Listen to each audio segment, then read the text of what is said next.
Eh bien, bonjour! Aujourd'hui, troisième vidéo, on vous parle de l'île d'Eleuthera aux Bahamas. Encore une fois, cette île, c'est une longue île, comme Long Island et Cat Island. Long Island avait 130 km, Cat Island en avait 90, Eleuthera en a environ 180, encore là, sur une courte largeur d'environ 2 à 8 km. Alors, pour vous parler d'Eleuthera, encore une fois, c'est les Espagnols qui sont arrivés là en premier. Hein? La visite de Christophe Colomb qui était arrivé à San Salvador, qui a passé à Long Island. Il a fini par arriver à Eleuthera. Mais quand il est arrivé là, il y avait des fois du monde, il y avait des Indiens. Fait qu'il les a ramassés, puis ils les ont envoyés dans des mines de sel en République dominicaine. Fait que finalement, l'île s'est complètement vidée. Ces Indiens-là sont devenus des esclaves, puis il n'y avait plus personne pendant des années, jusqu'à temps que des colons européens arrivent et la nomment Eleuthera. Mais c'est parce que Eleuthera, ça veut dire libre. Est-ce que c'était parce que les colons européens avaient la liberté ou bien c'est parce qu'ils avaient libéré tous les Indiens qui avaient là, puis là, il n'y avait plus personne? En fait, on peut penser ce qu'on veut, mais Eleuthera veut dire libre. Alors, en 1973, comme vous le savez, là, les Bahamas ont atteint leur indépendance. Alors, ça a quand même eu des impacts, ça, parce qu'il y avait beaucoup d'argent qui était de l'étranger dans cette île-là, comme dans bien d'autres. Et quand ils sont devenus indépendants, ben, les capitaux étrangers sont partis. Alors, ça a fait des clubs med qui ont périclité, ça a fait des structures qui ont été abandonnées, assez que ça a été autour de 2004, avant que les étrangers commencent à vouloir revenir et investir dans ces îles-là. Ce qui fait qu'aujourd'hui, ce qu'on voit, c'est les gros bateaux de croisière là, de Disneyland Cruise Ship, qui achètent des bouts d'îles et qui font de ces îles-là un endroit de villégiature où les gens débarquent du bateau et qui s'en vont là. Mais nous, en bateau, on s'est rendu dans des petits lieux, dans des petites villes.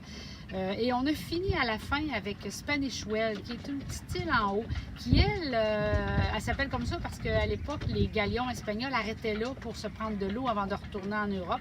Ça veut dire, Spanish Well, ça veut dire puits espagnol. Alors, on prenait de l'eau là.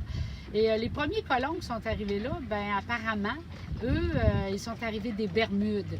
Mais ils ne sont pas arrivés en explorateurs, c'est qu'ils se sont échoués sur le bord des récifs là, quand ils sont arrivés. Puis finalement, bien, ils sont restés là. Puis ils ont fait de la pêche à la langouste et puis de la culture d'ananas. D'ailleurs, aujourd'hui, Spanish Well, c'est une place où on pêche la langouste pour à peu près une bonne partie des Bahamas. Alors, nous, on va aujourd'hui vous montrer une vidéo sur un petit village qui s'appelle Rock Sound. C'était avant aussi un club med, qui n'est plus de club med. Et on est allé voir une grotte, la grotte de la cathédrale. On va vous faire visiter ça. Ensuite de ça, on est allé dans un ancrage où on s'est ancré dans un fond qui n'est pas très bon. Alors, Michel va vous montrer qu'est-ce qu'on fait quand on s'ancre dans un fond qui n'est pas très bon. Et le lendemain, on s'est désancré sans moteur. Alors, on va vous montrer un petit cours de désancrage 101 sans moteur. On est allé aussi visiter un autre village dans le coin de Hatchet Bay. C'est une petite ville qui s'appelle Allistown. Et dans cette petite ville-là, on va vous montrer comment les Bahamiens ont un petit peu de difficulté là, à gérer leurs déchets.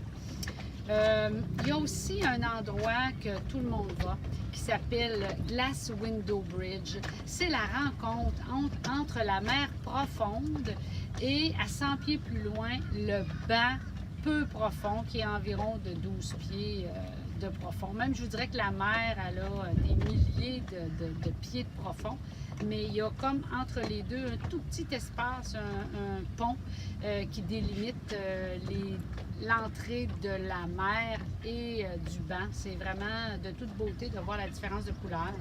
Ensuite, on va vous montrer comment Michel a tenté de défaire une noix de coco. Et ensuite, on navigue vers Spanish Well, cette petite île où la culture de la langouste est la première économie. Et là, tout le monde travaille, les Blancs comme les Noirs. Et c'est un beau petit village de pêcheurs. Alors, je vous laisse là-dessus et regardez la vidéo sur Eleuthera Island.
On arrive ici dans une grotte qui s'appelle la grotte cathédrale.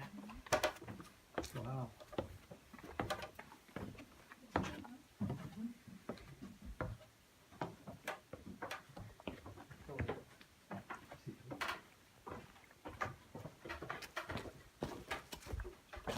Wow!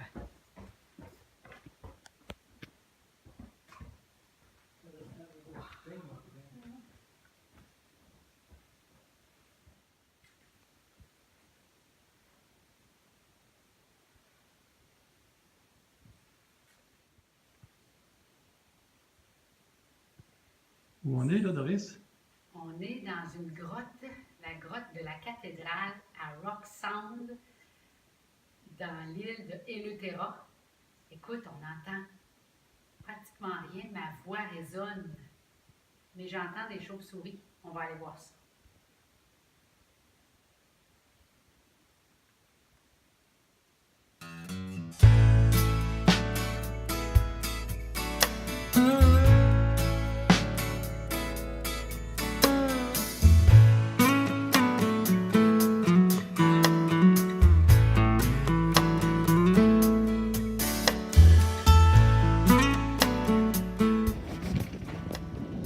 On a trouvé ici un bel ancrage pour ce soir. Et comme c'est un endroit où la tenue de l'ancre n'est pas supposée d'être bonne, voici ce que Michel fait. Après avoir installé l'ancre au complet et l'avoir essayé avec le moteur, il tire à nouveau l'ancre pour aller visualiser le bout. Salut Michel! On s'apprête à partir pas de moteur. Ouais. Qu'est-ce qu'on va faire pour désancrer? On va tirer le bateau, on va lever l'ancre. Puis après ça, le vent va nous pousser un petit peu. On va aller à la redonner un petit peu de genouet pour avoir une force pour nous faire avancer. Puis après ça, on va sortir de l'ancrage. Bon, on regarde ça. OK.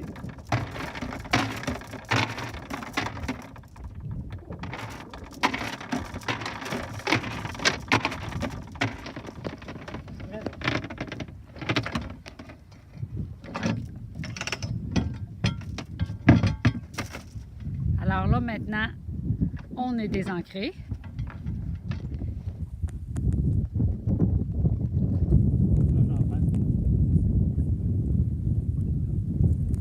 Alors, on est parti. Tranquillement, pas vite.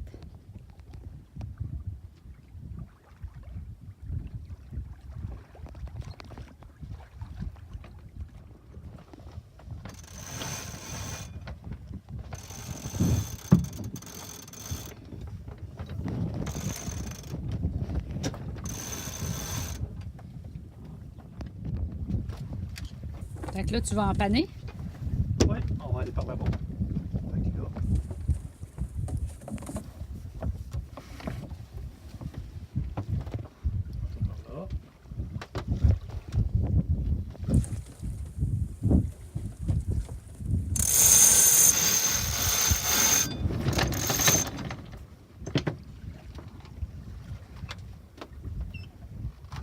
C'est déjà fini?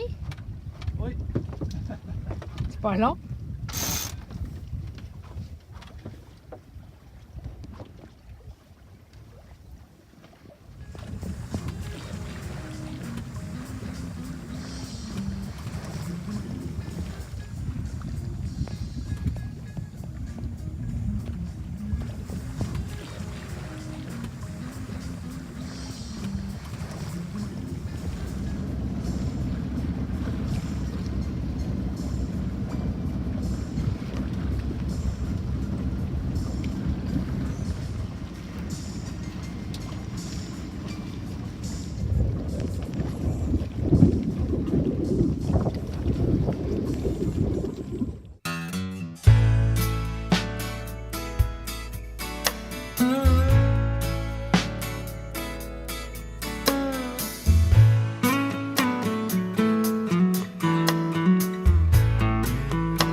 pas ça fait combien de temps qu'il est là.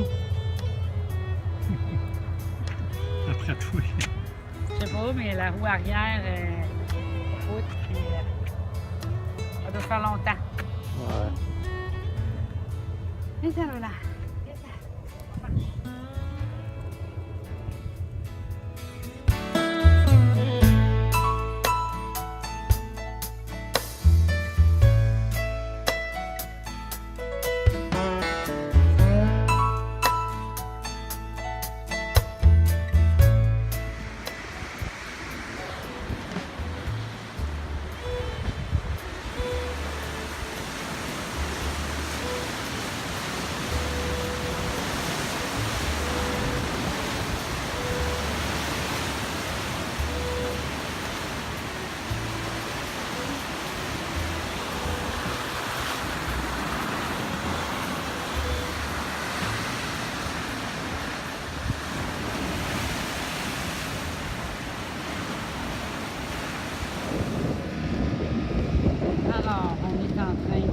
Nous sommes en train de tourner dans le passage, le Current Cut.